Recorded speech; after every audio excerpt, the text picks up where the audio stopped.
arménienne, c'est une base fondamentale du droit des Arméniens à revendiquer leur identité profonde. Եվ այստեղ տեսնում ենք մեր հայոց լեզուն, որ մեր ինքնության հիմքերից մեկն է, մեր հայոց լեզուն իր խոսքով, իր ոգեկան հզորությամբ իր խոսքով իր տեղը ունի, եւ այսօր, երբ որ Ժնևում քննարկվում են բնիկ ժողովուրդների իրավունքները, այս իրավունքների մեջ գոյություն ունի նաեւ բնիկ ժողովուրդների խոսքի պաշտպանություն, խոսքի խոսելաձևի, խոսելաոճի մտքի, խոսքի մտքի պաշտպանություն, որ ուրույն է, շատ տարբեր է եւ սա իր տեղը ունի, իր պաշտպանության կարիք ունի։ Alors, on va traverser en fait toutes les expressions culturelles qui existent chez nous. Alors là, cette photo, j'y suis très sensible. Hein, c'est une photo du cimetière de Djoukha. Si vous connaissez un peu le parcours du Conseil national arménien, vous savez que nous avons été très affectés par la destruction du cimetière de Djoukha. Tous les Arméniens du monde entier ont été très affectés, et particulièrement les membres du Conseil national arménien, puisqu'on s'attaquait directement au fondement de l'autochtonie arménienne. C'est-à-dire, vraiment, on s'attaquait, là, une armée, hein, c'est une armée officielle, s'attaquer à la destruction donc d'une expression culturelle fondamentale arménienne. Donc c'est vraiment pour nous un crime. Ça a été un crime. Շարունակելով քննարկել հայոց ինքնությունը, հայոց մշակութային արտահայտությունները, մշակութային կոթողները, այստեղ կարող ենք տեսնել մեզ բոլորիս համար շատ նվիրական Ջուղայի խաչքարներից մի հատված, մի քանի խաչքարներ, որոնք իրենց չգոյությամբ այսօր կարող են ապացուցել, որ մեր հակառակորդը ոչ միայն խնդիր ունի հայերի հետ, անձանց հետ, ազգի հետ, այլև նրա թողած ժառանգության հետ, նրա քարերի հետ, նրա արտահայտած ձևերի հետ, մշակույթի հետ։ Մի պետության ռազմական բանակ, որը ուղղվեց դեպի այս խաչքարների ոչնչացում, բոլորի ապացուցում է, թե նրանք ինչ վերաբերմունք ունեն մեր թողած մշակույթի վերաբերյալ, եւ նաեւ կարող ենք ավելացնել, եթե տեղյակ չեք, որ Արևմտյան Հայաստանի հայերի խորհուրդը այս իր աշխատանքների մեջ նաեւ ունեցավ մի ճյուղը, որպեսզի եվրոպական դատարանի առջև ադրբեջանական պետության հանդեպ հայց անի այս ճյուղայի խաչքարների վերացման հարցով։ Alors, vous verrez à quel point c'est d'actualité, ce que je suis en train ce qu'on est en train de vous expliquer, que justement, on retrouve ici dans un texte donc, de l'ONU, avec la branche de l'ONPI, donc une réflexion particulière concernant donc les expressions culturelles traditionnelles et les formes architecturales. Et donc là, nous sommes véritablement dans un cas précis, donc de ces formes architecturales, tombes, sites sacrés, sanctuaires, qui sont quand même pris en compte par le droit international.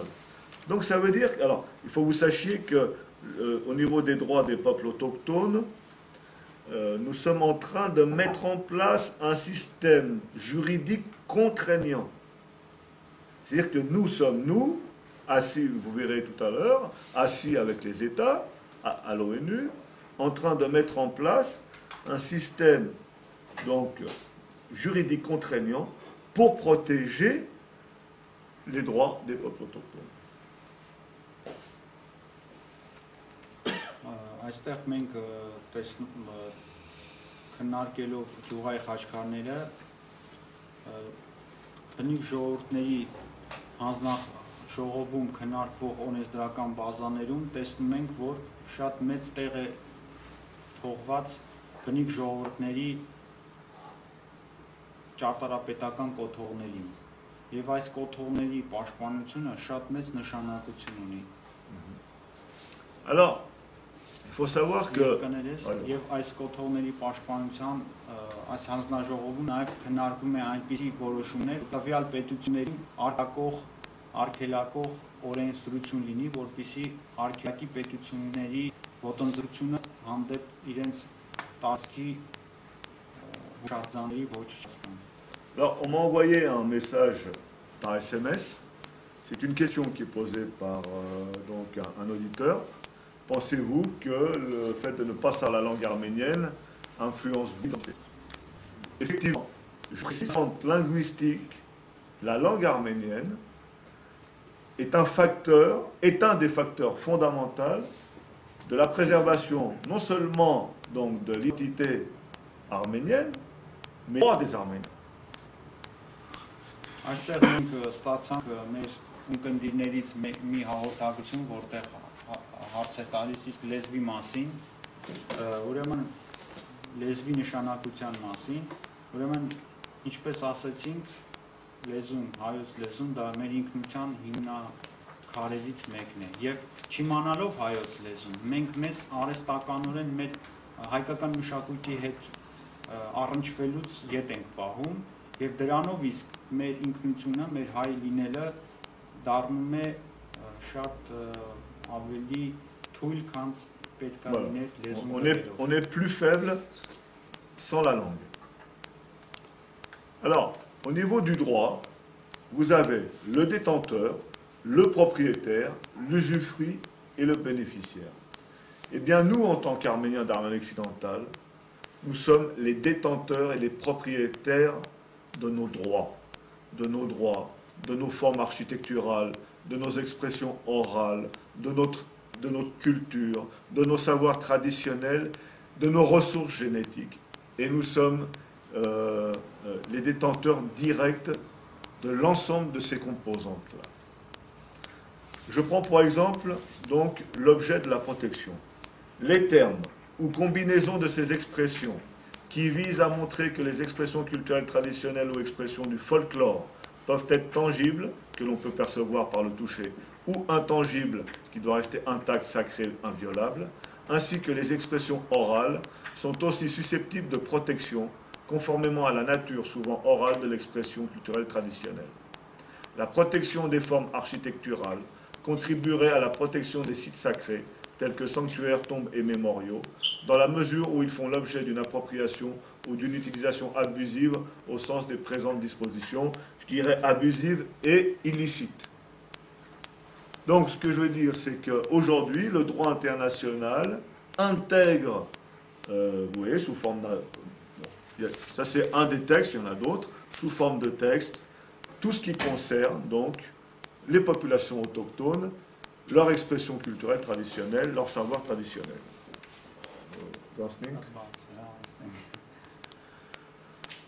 Voilà qu'on appelle tombe, sanctuaire, site sacré. Donc ce que je veux dire, c'est que, j'insiste, vous êtes les propriétaires directs de ces biens. Alors vous allez me dire, et vous pouvez me le dire, oui, mais non, ce sont les Turcs, c'est la Turquie. Alors moi, je vais vous dire non.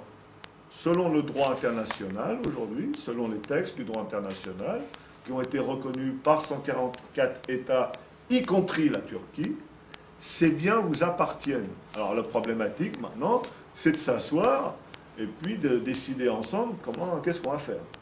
Et d'ailleurs, c'est ce qui est en train de se faire au niveau du Conseil national arménien et au niveau de l'Assemblée des Arméniens d'Arménie occidentale. Mais ces biens vous appartiennent. Nous en sommes les héritiers directs. Vous n'êtes pas des étrangers par rapport à ça, par rapport à ces constructions, par rapport à ces cimetières, par rapport à ces monastères. Et pour vous montrer que nous ne sommes pas des étrangers par rapport à ça, je vais vous présenter un petit film, justement, et je pense que vous serez sensible à ce film. Տեսնելով մեր մշակութային հուշարձանները, որոնք կիսավերված վիճակում են, մասնավորապես անին, շատ մարդիկ կան, որ իրենց հարց կարող են տալ, թե բայց արդյոք սա մեր մշակույթն է, չէ, բայց այսօր դա մեզ է պատկանում։ Այո, ուղղակի այս մշակույթ մշակութային այս կոթողները այո ուղղակիորեն մեզ են պատկանում թեկուզ եւ այսօր գտնվում են Թուրքիայի կողմից գրաված մեր հայրենիքի մասում բայց բնիկ ժողովուրդների իրավունքներով լիարժեքորեն մենք ունենք իրավունք այս հուշարձանների նկատմամբ Donc on va présenter un film.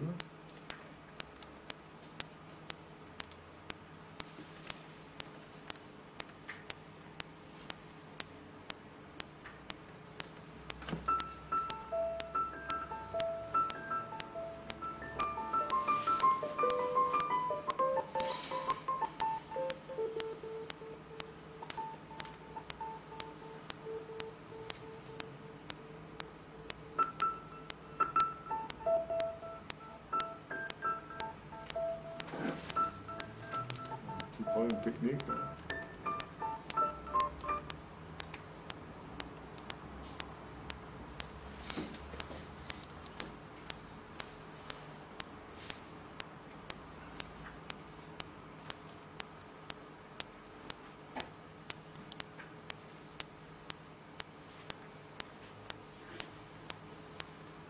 Alors, c'est un film qui a été réalisé par une organisation qui travaille donc avec le Conseil national arménien, l'organisation de recherche architecturale arménienne qui se trouve à Yerevan, dont le responsable est M. Samvel Karabedian, qui est membre du Conseil national arménien.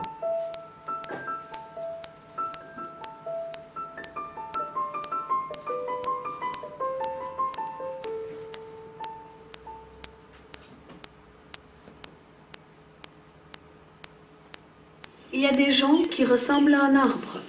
Ils ont des racines invisibles très profondes qui se nourrissent de la terre et si on essaye de les transporter à un autre endroit, en déracinant, ils ne vivront pas.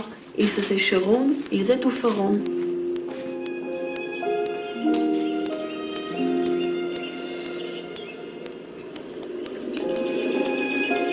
Ce type d'homme attaché de la patrie, qui se forme de l'amour infini, jaillit de la reconnaissance des bourgs de son pays et la concentration des meilleures qualités de son image.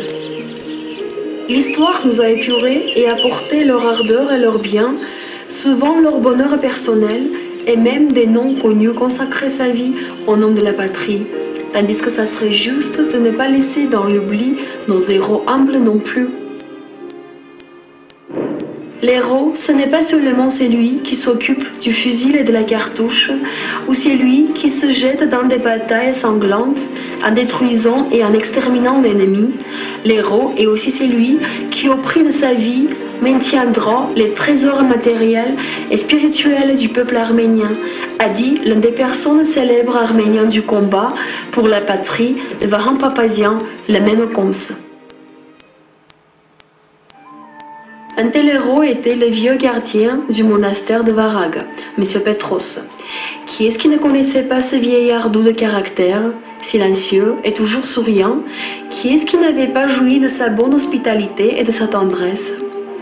Rien ne lui appartenait dans cette vie, sauf son titre parent, monsieur, inséparable de son prénom, et aussi la confiance en toute abnégation de Chrimian Hayrik.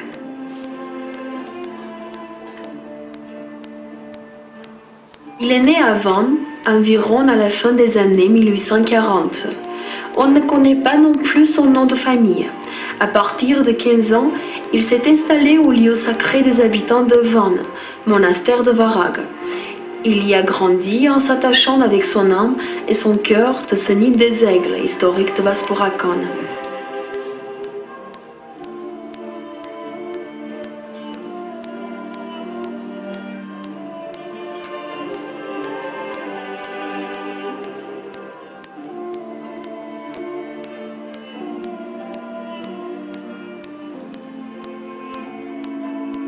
C'était grand son charme et son autorité morale. Par contre, il ne faisait pas du bruit, ne commandait pas. Il était entièrement l'amour, l'humanité. Il vivait dans la cellule la plus indigente du monastère. Un jour, je lui ai dit en blaguant: « Eh, monsieur Petros, t'es un homme surprenant. Quand tu vas à la ville, reste au moins quelques jours là-bas. Vois avec des gens, tire de la joie. Jouis de la vie? De quel jouir? Qu'est-ce qu'il y a pour tirer de la joie? M'a répondu avec tristesse et a ajouté: Heilig nous a confié ce monastère, sa porte doit être toujours ouverte et le passant doit prendre un morceau de pain. Vous avez vos engagements à vous et moi j'ai les miens. Chaque pierre du monastère avait son sacrement pour lui, un narrateur expressif et vif du passé lumineux et splendide. À côté du musée se trouvait la chambre fermée de Heilig, qui était restée comme ça pendant des dizaines d'années, comme l'avait laissé l'aigle de Varag. Le lit, la table sur laquelle étaient mis les pipes, le boulier, le pot de l'encre séchée, avec un stylo rouillé de Heilig. Monsieur Petros n'osait pas entrer à l'intérieur pour ne pas toucher même la poussière du sol. Seulement une fois par an, le jour de l'anniversaire de Heilig, il ouvrait la porte, se mettait debout au seuil, une prière aux lèvres immobiles, avec une triste et silencieuse adoration.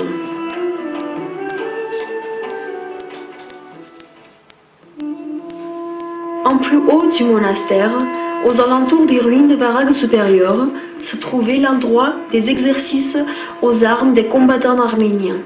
C'était M. Petros qui envoyait par les serviteurs du monastère la réserve de la nourriture aux garçons. Un jour, les Turcs révèlent et perquisitionnent le monastère en arrêtant M. Petros. Pour extorquer des témoignages, un officier turc soumet M. Petros à des tortures indicibles. Et quand, déjà désespéré, le bourreau officier crie « Parle, sinon je vais arracher ta langue », la réponse devient « Alors je ne parlerai pas du tout ». Comme se raconte qu'ils ont gardé longtemps M. Petros à la prison et qu'en un jour, il s'est enfin libéré, le sourire sur le visage, il nous a rendu visite, comme s'il venait de chez soi. Il n'a voulu rien parler de la prison, il a seulement dit « Moi aussi, je voulais vivre cette torture par ma personnalité. Je suis heureux d'avoir l'occasion de supporter une petite partie des douleurs de mon peuple. »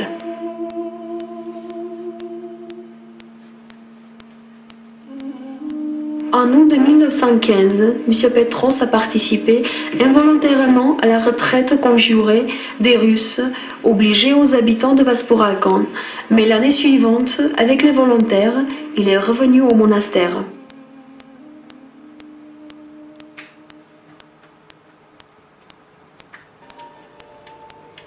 M. Petros a trouvé l'établissement sacré en ruine. Parmi les constructions de l'alentour du monastère, s'étaient gardées à peine quelques chambres. En 1917, en visitant le monastère avec son ami Sirach Sarhadian, marque dans ses souvenirs. Seigneur Petros, le surveillant invisible de Varag, s'est précipité de nous accueillir.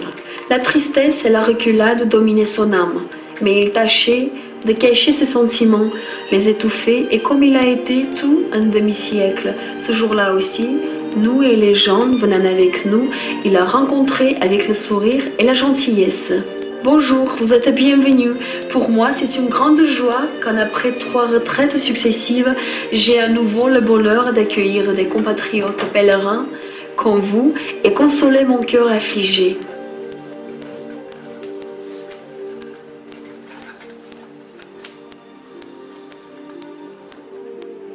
Lors des retraites, mes pieds me trahissaient.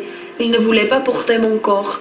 Pendant les premières 2 retraites, pareil d'un prisonnier bénévole, je me suis mélangée au rang des émigrants. Avant d'arriver à Igdij, j'ai retourné, donc je n'ai pas voulu participer à la retraite réalisée 4 mois avant. J'ai décidé de rester et me cacher dans les montagnes et les trous de ces lieux sacrés.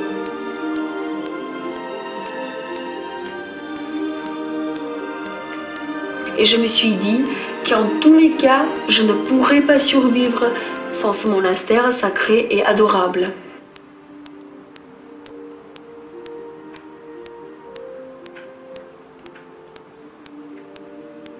Monsieur Petros avait raison. Après la dernière retraite de l'année 1918 des habitants de Van, il s'est retiré vers les bords étrangers d'Égypte et au bout de 4-5 ans, en flânant comme un fou, un jour, il s'est jeté à la mer et s'est perdu dans les flots. C'est à cette manière-là qu'il a voulu étouffer le chagrin qu'il avait.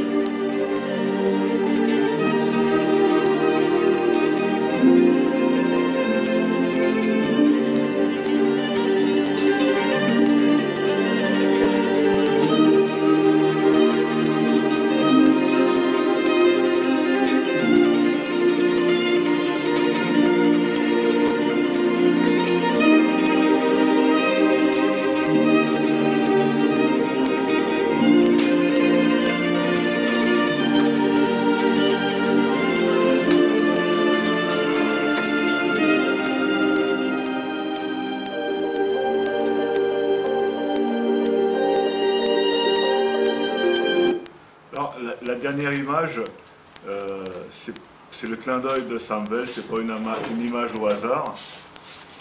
En fait, dans les anciennes traditions arméniennes, les Arméniens étaient les adorateurs de la lumière, qu'on retrouve aussi dans les traditions chrétiennes, évidemment. Et donc, c'était un petit clin d'œil de Samvel. Alors, par rapport justement au monastère de Varag, j'ai une information à vous donner. Donc, cette information, c'est que, donc, voilà le monastère aujourd'hui, dans quel état il se trouve. Donc, on voit bien ici sa situation. Et je viens de recevoir l'information pour vous dire aujourd'hui même. Donc, les Turcs ont décidé d'entreprendre la restauration de ce monastère. Alors, il faut savoir que bon, ça paraît être, on va dire, un acte positif. Alors, évidemment, de voir... Alors, une partie du monastère a été transformée en mosquée aussi. Alors, ça paraît être un acte positif, évidemment, mais il faut quand même aussi savoir que les Turcs vont reconstruire un monastère qui nous appartient, et sans nous, sans nos architectes particulièrement, sans nos savoirs traditionnels, parce que les Turcs ne savent pas, ne connaissent pas nos secrets. Parce qu'il faut savoir que dans les savoirs traditionnels, il y a une partie qu'on dévoile, toujours, il y a une partie qu'on ne dévoile jamais. Et donc, être arménien d'Arménie occidentale, être arménien en règle générale, c'est aussi maîtriser des savoirs traditionnels qu'on ne dévoile pas. Donc, vous voyez que dans le système de droit international, on est bien obligé de se présenter, on est bien obligé de montrer nos expressions culturelles et nos savoirs, mais nous sommes obligés aussi de préserver le secret. Très important. Նոր դիտեցինք Սամվել Կարապետյանի հեղինակած ֆիլմը, որ պատմում է Վարագավանքի մասին։ Այսօր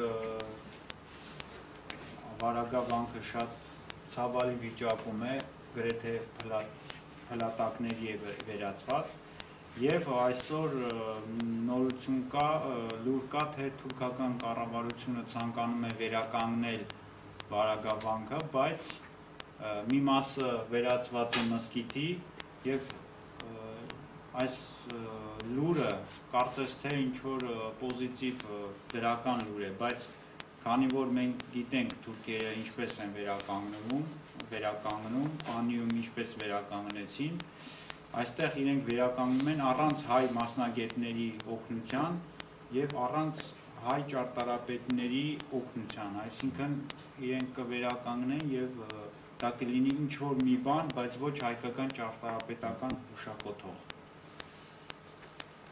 Donc, il y a un élément aussi que je veux vous montrer, je ne vais pas trop m'étendre parce que je voudrais aussi vous permettre de participer pleinement à ces échanges, c'est la situation des cimetières en Arménie occidentale. Ces cimetières sont les cimetières de nos parents, nous appartiennent,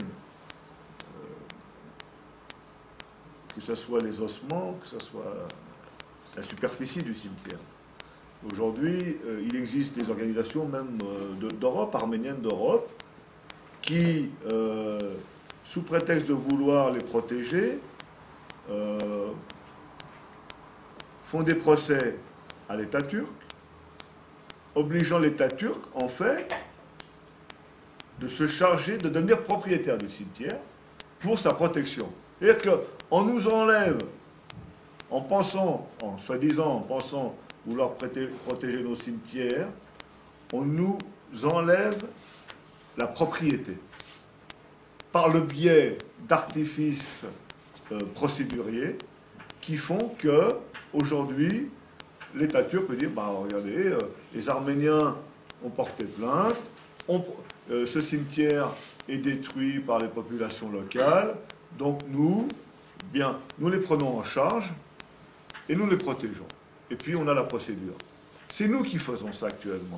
Ce sont des Arméniens ou des organismes qui font ce type de démarche et nous enlèvent la véritable propriété de nos espaces.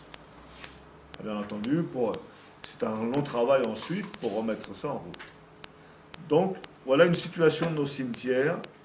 C'est malheureux à dire, et c'est la réalité. Մշակութային կոթողների ցավալի վիճակի ընդհանուր վիճակից նաև կարող ենք խոսել հայկական գերեզմանների, շիրմաքարերի, շիրմադաշտերի վիճակի մասին, որոնք գտնվում են Արևմտյան Հայաստանում։ Ուրեմն բացարձակ տրված են տեղական ժողովրդի կմահաճությանը, քանդում են իբրև թե ոսկի փնտրելով, հարստություն փնտրելով, բայց չեն հասկանում, որ այդ հարստությունը, այդ ոսկին իրենք բնաջնջեցին ու դուրս դրեցին հայրենիքից։ Իսկ նաև մեզանում գտնվում են Եվրոպայում մի քանի կազմակերպություններ եւ անհատներ, որոնք ցանկանում են դատ բացել Թուրքիայում եւ այդ դատի որոշումով թուրքական կառավարությանը այս գերեզմաններին թուրքական կառավարության հսկողության տակ հանձնել եւ դրանով իսկ իբրև թե թուրքական կառավարությունը, որ պաշտպանի այդ շիրմաքարերը, իբրև թե ոչ մի բան չեն լինի, կպաշտպանվեն։ Բայց փաստորեն այստեղ շատ սխալ բան է գնում, պրոցես է գնում, որ մենք չենք կարող փաստորեն պաշտպանել, խնդրում ենք թուրքական կառավարությանը պաշտպանի։ Այս սխալ է, որովհետև մենք վաղամիսօր կամ ամեն ինչ պետք է ունենք մենք պաշտպանելու, բայց մենք չրինք այդ շարժումները, որովհետև մենք պաշտպանենք։ Alors, l'expression culturelle arménienne, vous la connaissez à travers la musique et la danse. Bien entendu, une expression magnifique, reprise, copiée, appropriation illicite des mouvements par d'autres peuples, d'autres États, d'autres nations. Musique et danse. Donc, ça aussi, on a un travail à faire dans ce sens pour protéger nos mouvements, nos chorégraphies. Donc, ça signifie que nous devons les enregistrer, les numériser. On a aujourd'hui tous les instruments informatiques nécessaires pour préserver nos savoirs traditionnels et nos expressions culturelles. On ne le fait pas. On commet une grave erreur. On apprend à danser, on joue de la musique.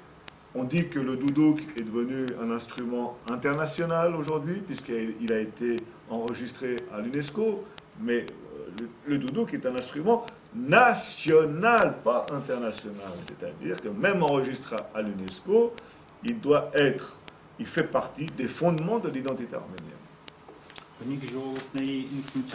Պաշտպանության ընդհանուր կոնտեքստում նաև կարևոր է մշակութային արտահայտություններից մեկը, ինչպիսին է պարը եւ պարարվեստը եւ երաժշտությունը, որը նաև մեզանում պաշտպանության կարիք ունի, որտեղ օտար ժողովուրդներ վերցնելով մեր արտաչաձևերը պարի եւ երաժշտության մեջ դարձնում են իրենցը եւ Աստորեն դա գալիս է նրանից, որ մենք չենք պաշտպանում, որ մենք չենք դնում այդ պաշտպանական շերտերը, որ կոչենք այս պարը պաշտպանենք բոլոր միջազգային ատյաններում։ Եվ ինչպես դուդուկը դարել է համաշխարհային նշանակության գործիք կամ համաշխարհային մշակույթի մի մաս է դարել, բայց մենք նաև մոռանում ենք, որ դուդուկը առաջին հերթին ազգային երաժշտական գործիք է, ոչ թե միջազգային։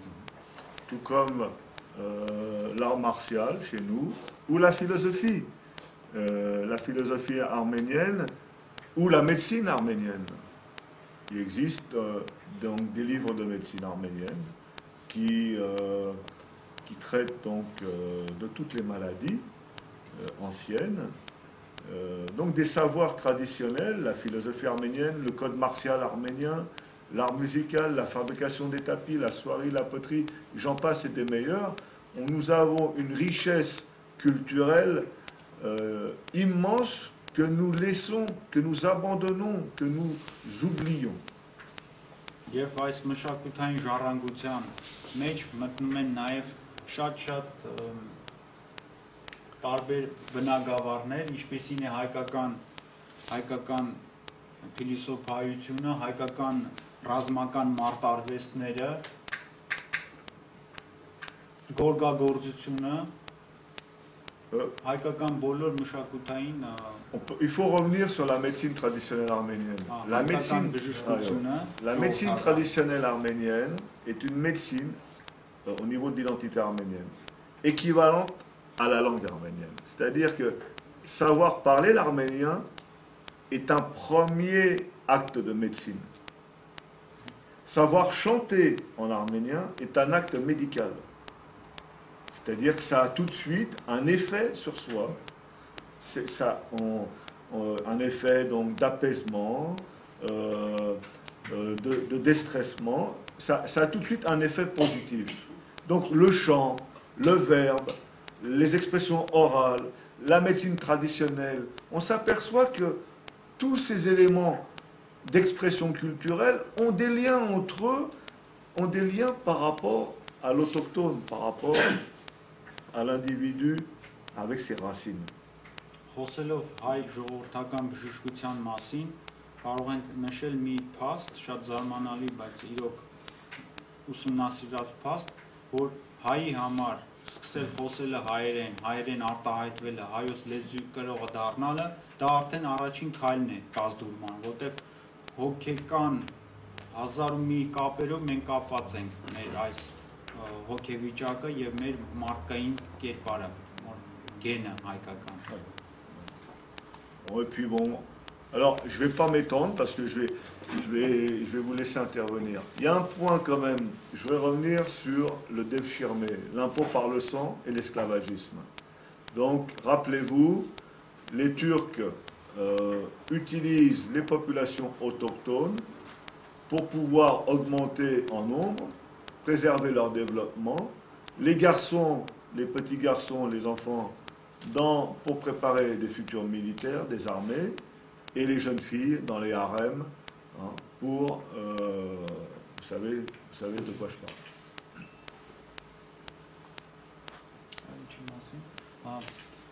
parle. Donc ça c'est ce qu'on appelle les ressources génétiques, c'est pas seulement pour nous en tout cas en ce qui nous concerne, la nature, les plantes, c'est aussi, et on l'a vu très bien dans un processus donc, politique par rapport aux Turcs, d'utiliser une population comme ressource génétique.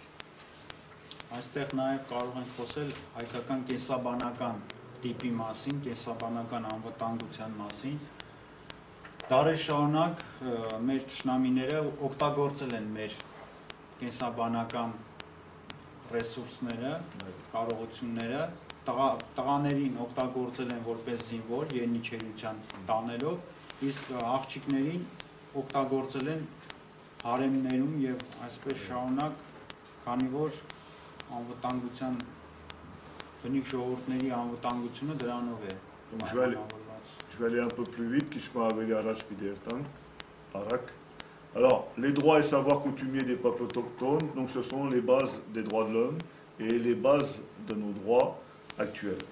Charte des Nations Unies, Pacte international des droits civils et politiques, Pacte international des droits économiques, sociaux et culturels, Convention pour l'élimination de la discrimination raciale, Déclaration sur les droits des peuples autochtones, tous souscrits par la majorité des États européens et de l'État turc.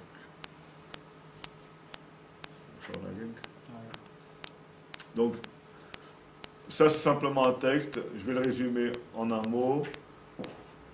Le droit à l'autodétermination des Arméniens d'Arménie occidentale. Nous avons le droit donc d'avoir notre propre gestion, de notre propre fonctionnement, d'avoir notre gouvernement, d'avoir notre parlement, d'avoir nos députés, d'avoir nos lois, à partir donc de nos droits coutumiers, à partir de nos expressions culturelles, à partir de nos savoirs traditionnels. Այս օրենսդրական նախաձեռնությունից կարող ենք ընդգծել հիմնականում ինքնորոշման իրավունքը, որ իր մեջ ներառում է բոլոր արտահայտչաձևերի պաշտպանությունը, մշակույթի, կենսաբանական եւ բոլոր բնիկ ժողովուրդների կողմից ստեղծված մշակույթի պաշտպանության իրավունքը։ Une photo de notre participation à l'ONU. vous avez les États, vous avez l'Assemblée des Arméniens d'Arménie occidentale. C'est une photo 90 ans après, 90 ans, 80, je ne sais pas combien d'années, 94 ans après le génocide. Voilà comment ça se passe.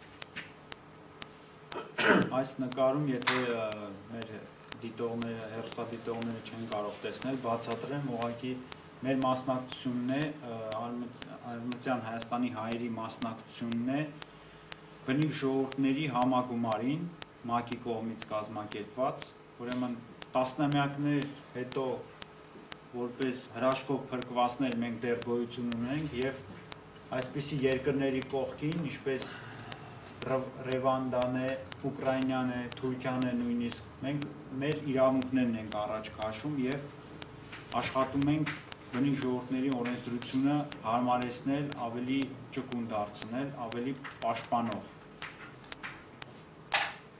Vous voyez, ça aussi c'est un souffle pour nous. C'est un souffle d'espérance. Avec la charge qui se trouve sur nos épaules, on arrive quand même à trouver des solutions, des cheminements qui nous permettent d'avancer. D'avancer pour notre avenir, l'avenir de nos enfants, en tant qu'Arméniens d'Arménie occidentale. Այս բոլոր գործողությունները ինչ որ կատարվում են այսօր մեր կողմից, դա մի հույս է ներշնչում, հույս մեր ժառանգների, մեր երեխաների, մեր հետագա սերունդի համար, որ գոյություն ունեն մեր իրավունքները եւ մենք իրականացման ճանապարհին ենք։ Donc, effectivement, la communauté européenne dans le sillon des droits des peuples autochtones devrait pour sa part prendre des mesures adéquates pour encourager les universitaires, éditeurs et journalistes turcs à contribuer à la réconciliation interethnique par le biais d'un réexamen critique de l'histoire. Quand je parle de réexamen critique de l'histoire, c'est en direction particulièrement de l'histoire du génocide. Donc je vais revenir très rapidement. Nous appelons le gouvernement turc officiellement à se soumettre aux obligations qu'il a par de nombreux accords et traités internationaux et par la déclaration sur les droits des peuples autochtones signée de protéger et maintenir les biens culturels arméniens, monuments, cimetières et sites sacrés, en les restituant aux autorités d'Arménie occidentale. Այստեղ հայտարարություն է, որ ֆրանսերենով, որ պետք է արդեն թարգմանենք եւ հրապարակենք մեր կայքեջում, որ ներկայացրեց Արմենակ Աբրահամյանը բնիկ ժողովուրդների հիմքերի վրա ուղղված թուրքական իշխանությունների։ Simplement, rapidement, voici les différentes parties que traite donc, le droit des peuples autochtones, en particulièrement ce qui nous concerne, donc les droits des Arméniens d'Arménie occidentale à disposer d'eux-mêmes, le droit à la liberté de vivre, à l'intégrité physique et morale et à la sécurité, droit à la langue, à la culture, aux traditions. Bon. Tous ces droits-là ont été reconnus par 144 États. Ça signifie que maintenant c'est à nous de les appliquer. C'est-à-dire c'est à nous de nous prendre en charge, de travailler, de trouver les mécanismes internes qui nous permettent justement de protéger et d'appliquer tous ces droits. Les peuples autochtones, c'est 370 millions d'individus sur Terre, dont 8 millions d'Arméniens, donc de potentiel arméniens d'Arménie occidentale. Ուրեմն բնիկ ժողովուրդների մեզ վերաբերվող իրավունքները հիմնված են 7 մասից, 9 օրենսդրական ակտերից, որ ուղղակիորեն մեր հետ կապված են եւ սրա միջոցով մենք կարողանում մեր իրավունքները պաշտպանել։ Quand on parle de droit civil et politique, nous avons mis en place une carte nationale d'identité qui donne l'identité, qui donne la nationalité arménienne, d'Arménie occidentale, à nos compatriotes. Droit civil, nous appliquons les droits qui ont été reconnus. Droit civil et... Օրինակ խոսելով 7-րդ օրենսդրական ակտի մասին, որտեղ խոսում են քաղաքացիական եւ քաղաքական իրավունքների մասին, մենք այսօր ներկայացնում ենք, մենք ձեզ առաջարկում ենք ընդունել Արևմտյան Հայաստանի հայերի ինքնահաստատման հաստատուղթը, հաստատել ձեր ինքնությունը, ունենալ Արևմտյան Հայաստանի հայի անցաթուղթ։ Droit civil et politique, la mise en place ce mois-ci d'élections de nos députés, de nos représentants nationaux. քաղաքական իրավունքների շարունակության մասին խոսելով, մենք այսօր ձեզ առաջարկում ենք այս ամսվանից սկսած մասնակցել ընտրություններին, արձանագրվել եւ մասնակցել ընտրություններին։ Et vous pouvez donc, en tant qu'Arménien d'Arménie occidentale, dans la mesure où un de vos parents par filiation est issu d'Arménie occidentale, participer à l'ensemble de nos élections.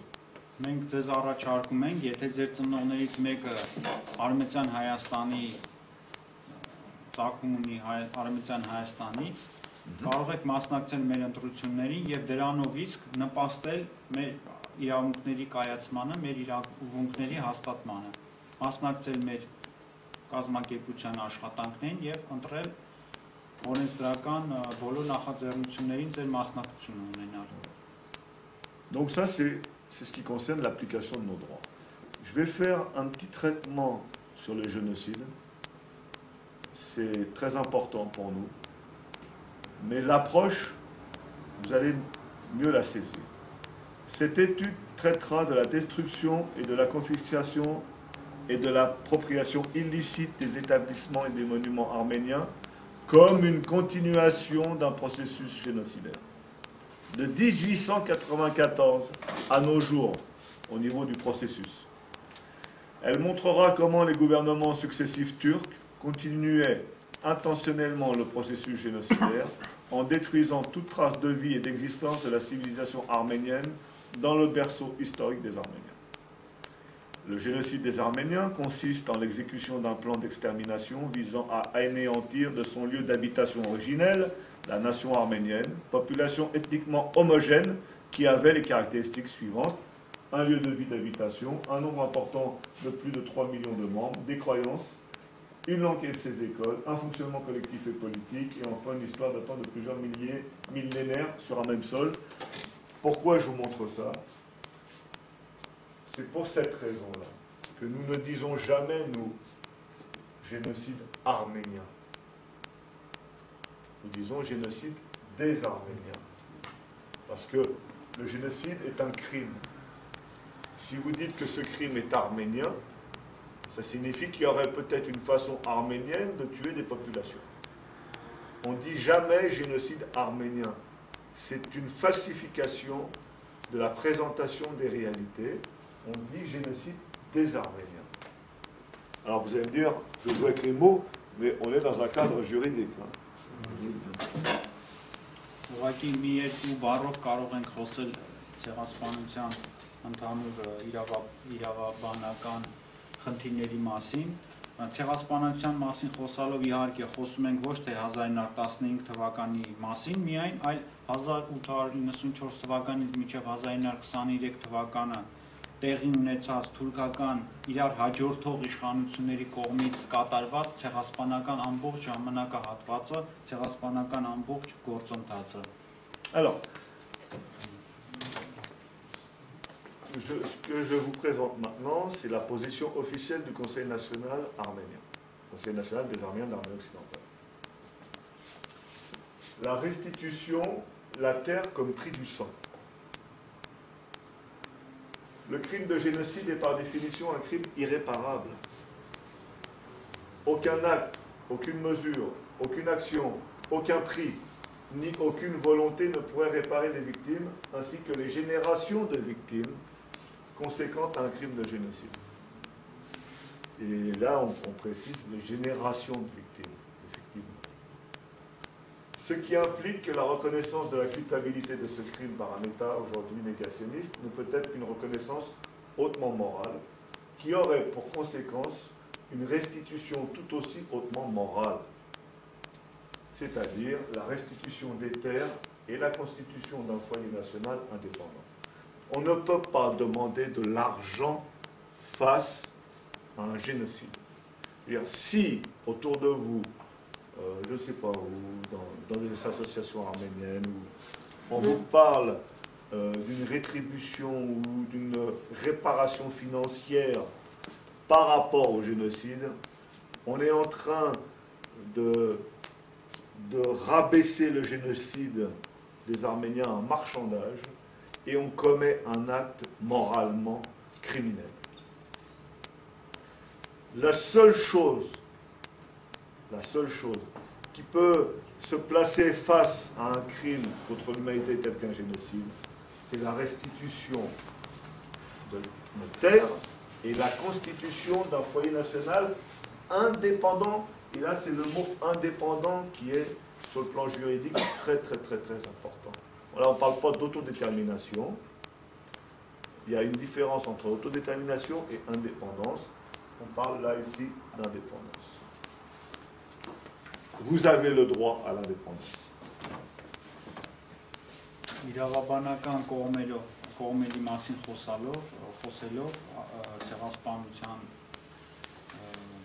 ցեղասպանության իրավաբանական կողմերից պետք է հստակ գիտակցենք, որ ցեղասպանությունը դա մի հանցագործություն է, որ չի կարելի հետևանքները չի կարելի վերացնել այսպես կոչված դրամական փոխհատուցումով, ուղղակի երբ որ մարդիկ կան, կազմակերպություններ կան, որ ասում են, թե դրամական միջոցով կարելի է փոխհատուցում ստանալ, դա շատ վատ, ինչ ասեմ,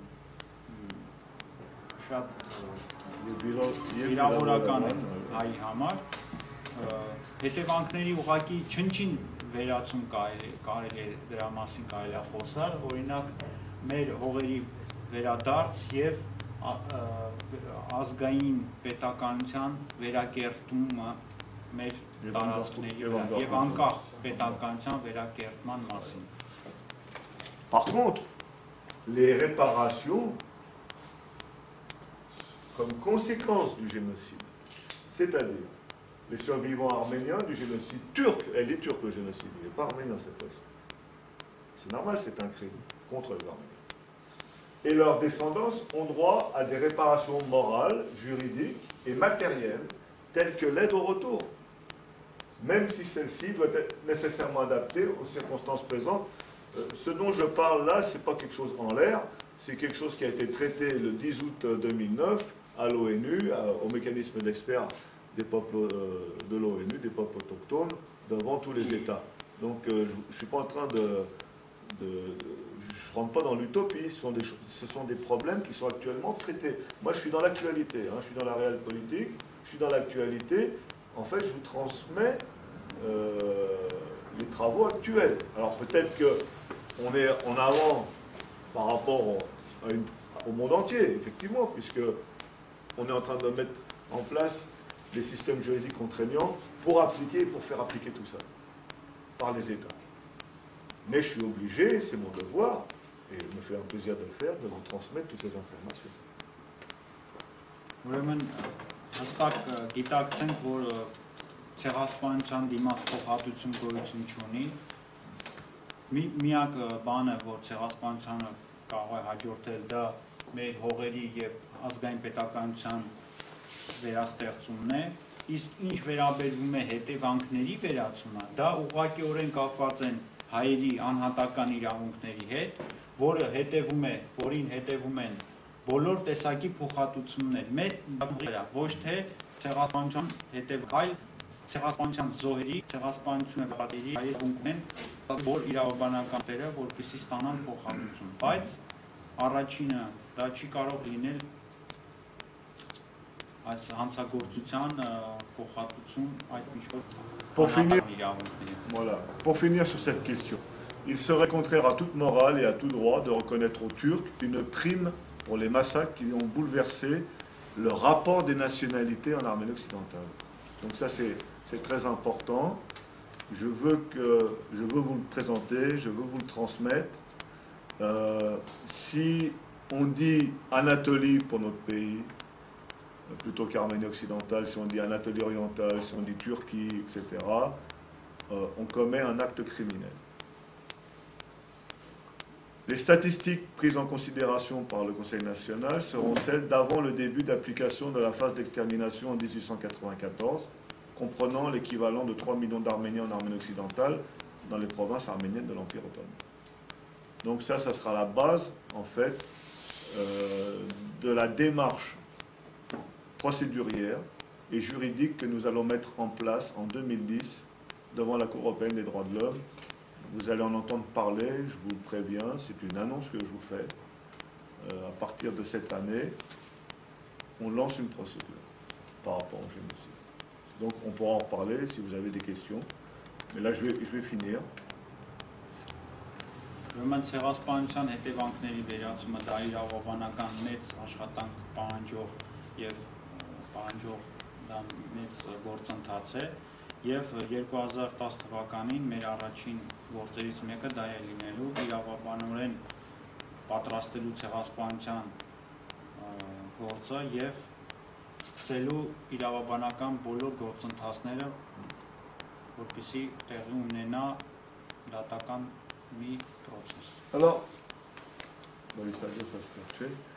il se trouve que j'ai trouvé, alors pour parler, alors là on rentre dans le domaine matériel un petit peu, on a quitté la phase génocide, donc j'ai retrouvé un rapport de la Société des Nations de 1929 qui parle justement de la confiscation des biens personnels des Arméniens, des réfugiés arméniens. Ce que je veux dire par là, c'est qu'il y a quand même des éléments qui ont été traités par les instances internationales qu'on va pouvoir utiliser ensuite dans un cadre procédurier si on intervient, par exemple, si vous avez encore des actes de propriété arménie occidentale. On a donc aujourd'hui, sachez-le, des éléments matériels qui permettent d'appuyer toute démarche dans ce sens. Ուրեմն վերջերս հայտնաբերեցինք մի շատ կարևոր փաստաթուղթ, որը 20 թվականին է ստեղծվել մի խումբ էքսպերտներ ՄԱԿ-ին նախորդող ազգերի լիգայի կազմակերպության պատվերով կատարել են մասնագետները կատարել են աշխատանք, որպեսզի ցույց տան հայ փաստականների ինչերը հայ փաստականների անձնական ունեցվածքը ինչպես են արգրավել թուրքերը. Alors j'ai remis, alors à chaque fois qu'on va à l'ONU, on présente un dossier où on détaille, si on retrouve des nouvelles pièces intéressantes, on ne dévoile pas tout, hein, je vous dis, je garde toujours cette petite clé pour nous, hein. Mais on explique aux gens. Alors là, justement, j'ai mes yeux. Donc, la première partie de cette étude présentera un rapport juridique sur la confiscation des biens des réfugiés arméniens d'Arménie occidentale, traité par une commission spéciale chargée de présenter un rapport auprès de la Société des Nations en 1929. Et les signataires de ce document, allez là, c'est une liste, c'est l'Allemagne, l'Autriche, la Belgique, l'Espagne, France, Grande-Bretagne, Grèce, Italie, Russie, Suisse. Ce que je veux dire par là, c'est qu'il y a beaucoup de choses nous concernant qui ont été traitées et nous n'étions même pas au courant par l'intermédiaire soit d'historiens, je ne veux pas dire de juristes, parce qu'on n'a pas vu, enfin d'historiens. Այս փաստաթուղթներ, որի մեջ խոսվում է հայ փաստականների ունեցվածքի արգրավման մասին, որը կազմվել է մի շարք երկրների մասնագետների կողմից, որ այսօր մեր պատմագիտության մեջ համարյա թե հայտնի չէ։ Ոչ մեկ այս փաստաթղթի մասին չի խոսում, որը շատ մեծ կարևոր իրավաբանական փաստաթուղթ է։ Donc, j'ai essayé de vous faire une présentation la plus rapide possible. Je vais ouvrir le débat. N'hésitez pas à me poser des questions. Donc, que ce soit nos auditeurs à Internet, que ce soit donc nos invités dans la salle, qui va me permettre donc d'approfondir chaque point que je viens de présenter.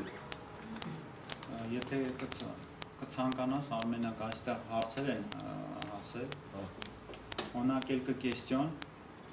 Question, est-ce que la Turquie est signataire des droits des peuples autochtones à l'ONU? Tout à fait. La Turquie fait partie des 144 États signataires des peuples autochtones à l'ONU et sur les droits des peuples autochtones à l'ONU et participant, comme vous le voyez sur cette photo, directement à tout ce qui concerne les droits des peuples autochtones. La Turquie est très sensible, évidemment, sur cette question. au mécanisme d'experts au mois d'août, lorsque j'ai fait mon discours, je pourrais vous le présenter, si vous n'êtes pas trop fatigué. La Turquie m'a répondu, nous ne pensons pas que nous avons un peuple autochtone de votre statut sur nos terres. Ուրեմն, եթե թույլ կտաս, ուրեմն նոր մեր թեժ գիծը հարց եկավ, թեժ գծին, ուրեմն հարցնում են, թե արդյոք Թուրքիան ստորագրել է 2007 թվականի սեպտեմբերի 13-ին ընդունված բնիկ ժողովուրդների մասին հռչակագիրը, իրավունքների մասին հռչակագիրը։ Այո, Թուրքիան ընդունել է, ստորագրել է այդ բնիկ ժողովուրդների մասին հռչակագիրը եւ այս բոլոր այս քանի ամիսների ընթացքում շատ ինտենսիվ աշխատանք է տանում, մասնավորապես Արմենակի ելույթներին թուրքական ներկայացուցիչը պատասխանել է, որ այո, մենք կողմ ենք բնիկ ժողովուրդների իրավունքներին, բայց ես չեմ գտնում, որ Թուրքիայում գոյություն ունեն բնիկ ժողովուրդներ։ Alors, une chose que je tiens à préciser, ce qui est important, c'est qu'il existe des peuples autochtones turcs. Évidemment. Il existe deux exemples de peuples autochtones turcs, donc les peuples autochtones qui vivent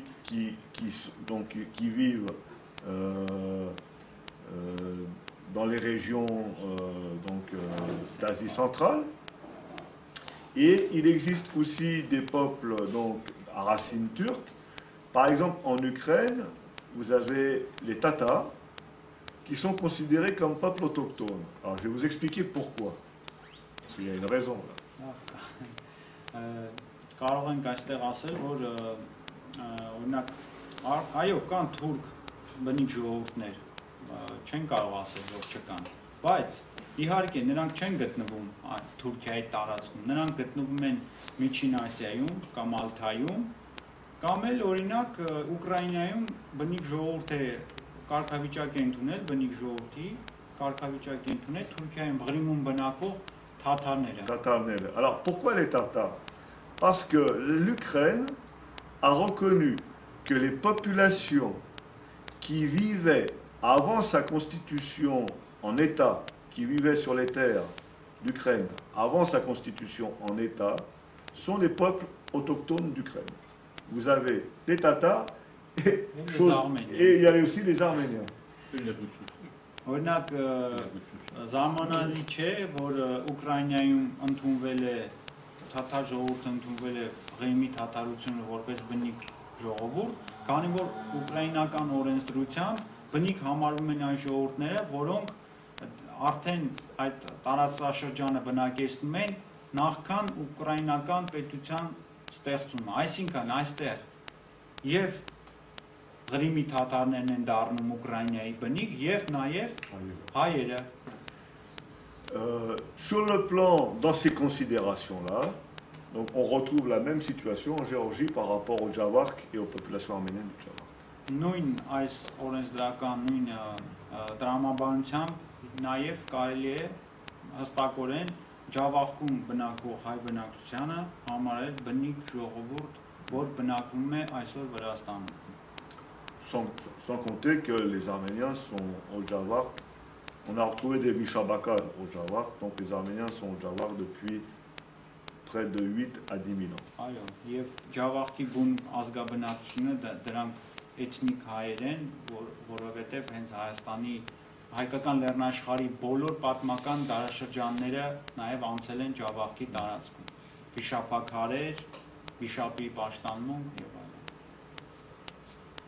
Եթե մեկ վարքյան, եթե թույլ կտակ, ուղղակի օգտվելով առիթից կուզեմ նաև ուղղակի 6 կետով ավելացնել, եթե բնիկ ժողովուրդների ինքնությունը հաստատող հիմնաքարերից 6 կետ, որ բոլոր բնիկ ժողովուրդները, եթե նույնիսկ այստեղ հայ չնշվի, բոլոր բնիկ ժողովուրդները այս իրավունքները պետք է կրեն։ Ուրեմն առաջինը դա հայրենապաշտությունն է։ Մենք ճանաչում ենք միայն մեկ հայրենիք, իր տարածքային, արևմտյան, արևելյան, հյուսիսային, հարավային մասերի լիարժեք ամբողջականությամբ, պատմական անցյալի ներկայի ապագայի անկախտելիությամբ։ Այսինքն բնիկ ժողովուրդը բուն բնության հետ կապ ունի, նա պաշտամունք ունի բնության հանդեպ եւ այստեղ նա իր հայրենապաշտություն ունի, իրեն հողի հետ անկախտերորեն կապված է։ Երկրորդը դա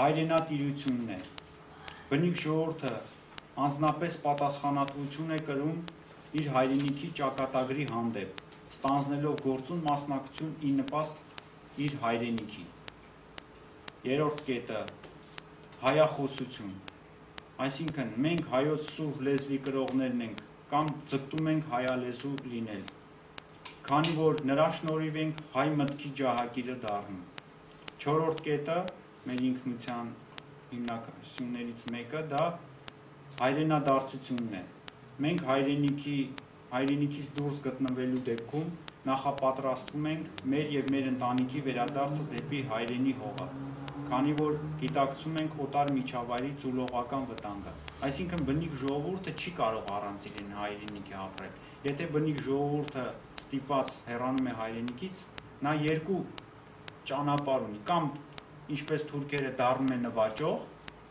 կամ երկրորդը նա ձուլվում է։ Բնիկ ժողովուրդը պետք է իր հայրենիքի վրա ապրի։ 5-րդ կետը հայապահպանություն։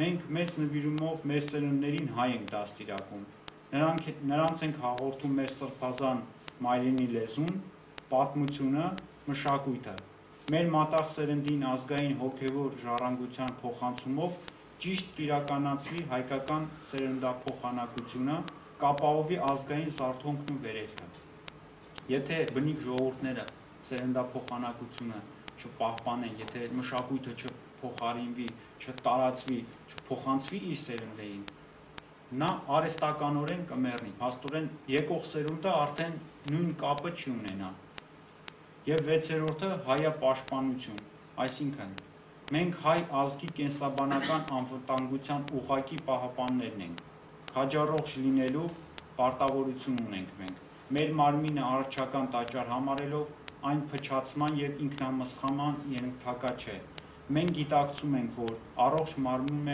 առողջ հզոր ոգի բնակվում։ Հայ անհատը ամուսնական միությունը կապում է հայ զույգի հետ, հետամուտ լինելով մեր կենսակերպի վերականգնմանը, ամուր եւ բազմանդամ ընտանիքի ստեղծման։ Այսինքն այստեղ հենց մեր կենսաբանական անվտանգության մասին ենք խոսում։ Եթե մենք այս հայապաշտպանությունը չիրականացնենք, նվաճողները վերցնելով մեր կենսաբանական պոտենցիալը շինելու են, կառուցելու են իրենց ժողովրդին, ինչպես եղել է դարեր շարունակ, մենք հեռացած ենք եղել մեր հիմնական ինքնության կետերից։ Եթե մեկ վայրկյանով կամ վերջում, լավ, Ce que je voulais vous dire, c'est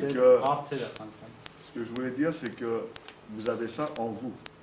C'est en vous actuellement. Au moment où je vous parle, tout ce qu'on dit, tout ce qu'on vous présente, toute cette richesse, ce patrimoine, il est en vous.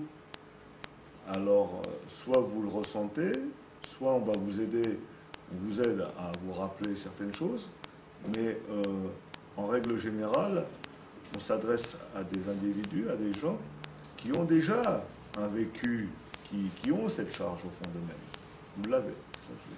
Ես հային թարգման եմ ասելով, որ այս մեր բոլոր ինքնություն կետերը, այս մեր ազգային դիմագծերը մենք բոլորս ունենք, ուղղակի հարց պետք է լինի, արդյոք մենք այդ կետերը, այդ իրավունքները ընդունում ենք եւ պաշտպանում ենք։ Եթե ընդունենք, մենք բնության եւ մարդկության հանդեպ մեր միսիան կատարած կլինենք, եթե չընդունենք, մենք ուղղակի կդասալքենք եւ ոչ մեկ ուրիշը պետք է գիտակցենք, որ ոչ մի ուրիշ ժողովուրդ մեր գործը չի անելու։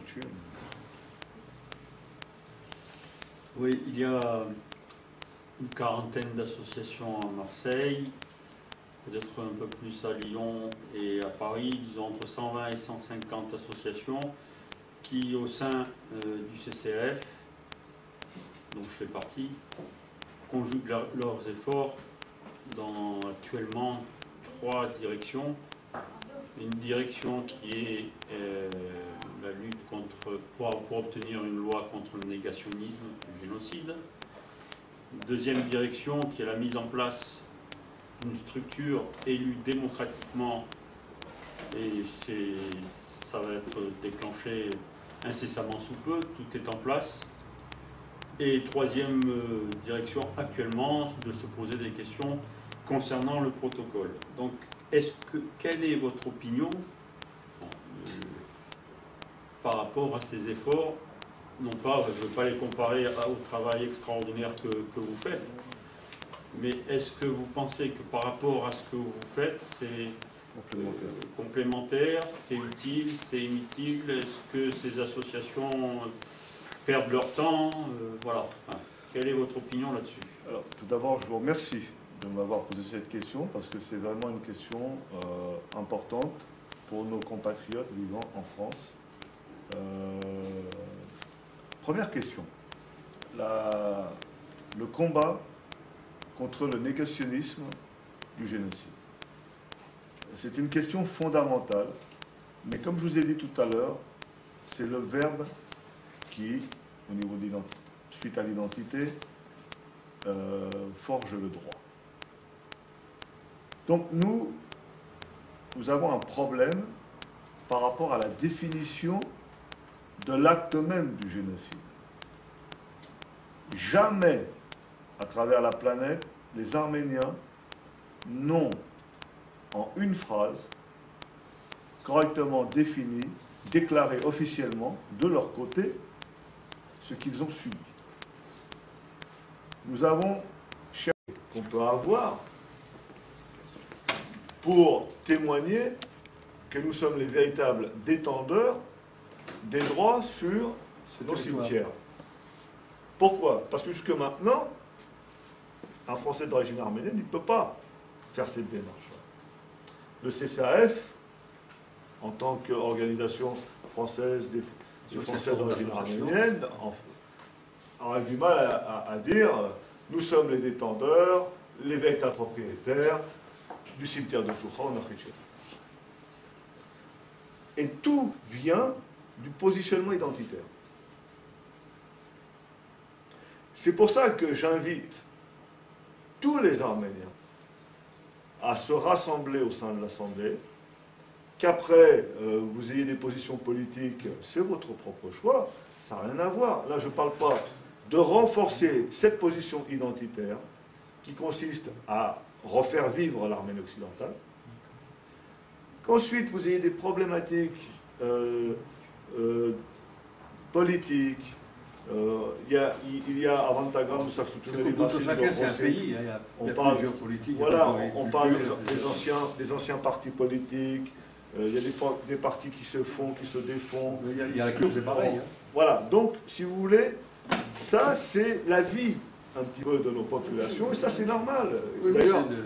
Mais au niveau identitaire, qu'on ne se trompe pas, qu'on sache exactement ce que l'on défend.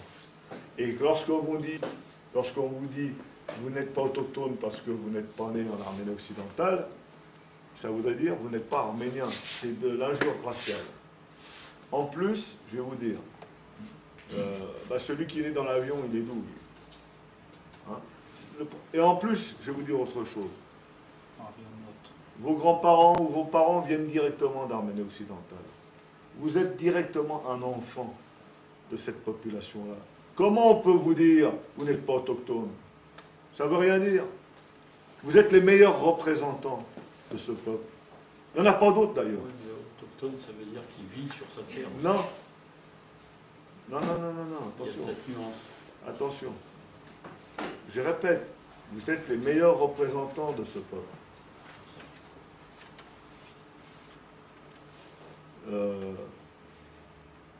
Ça voudrait dire que le Dalai Lama n'est pas tibétain. Alors, hein, commencez pas, hein.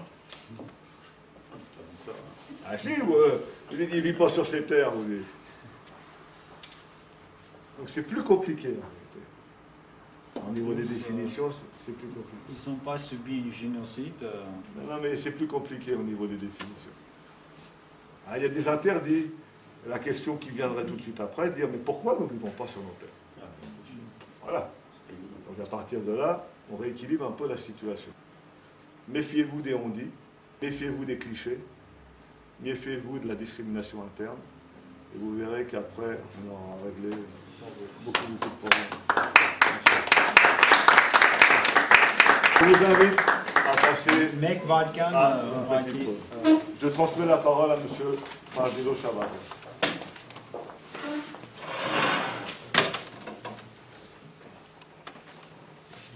մեկ վայրկյան։ Ուրեմն մենք մեր կոմիտեի անունից ուղղակի ցանկացանք Արմենակ Աբրահամյանին նվիրել ուրեմն այս պատվոգիրը եւ նաեւ պատվոգրի հետ ուրեմն Արևմտյան Հայաստանի հայերու շրջանային խորհուրդը շնորհակալություն կհայտնե Արևմտյան Հայաստանի հայերու ազգային խորհրդի հիմնադիր անդամ Միացյալ Ազգերու կազմակերպության մեջ Արևմտյան Հայաստանի ներկայացուցիչ Արմենակ Աբրահամյանին Արևմտյան Հայաստանի հայերու վերածննդի եւ զարթոնքի ուղղությամբ տարված աշխատանքներուն նպաստելու Արևմտյան Հայաստանի հայերու երկրորդ վեհաժողովը կազմակերպելու համար պարգևատրելով Վարդան Մամիկոնյան արծաթյա հուշանշանով։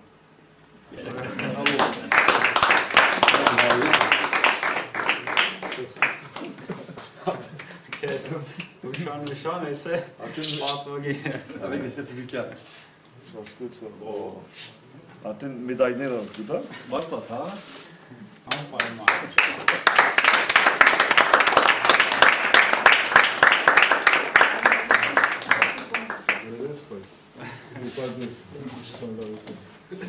Şarkı konuşun.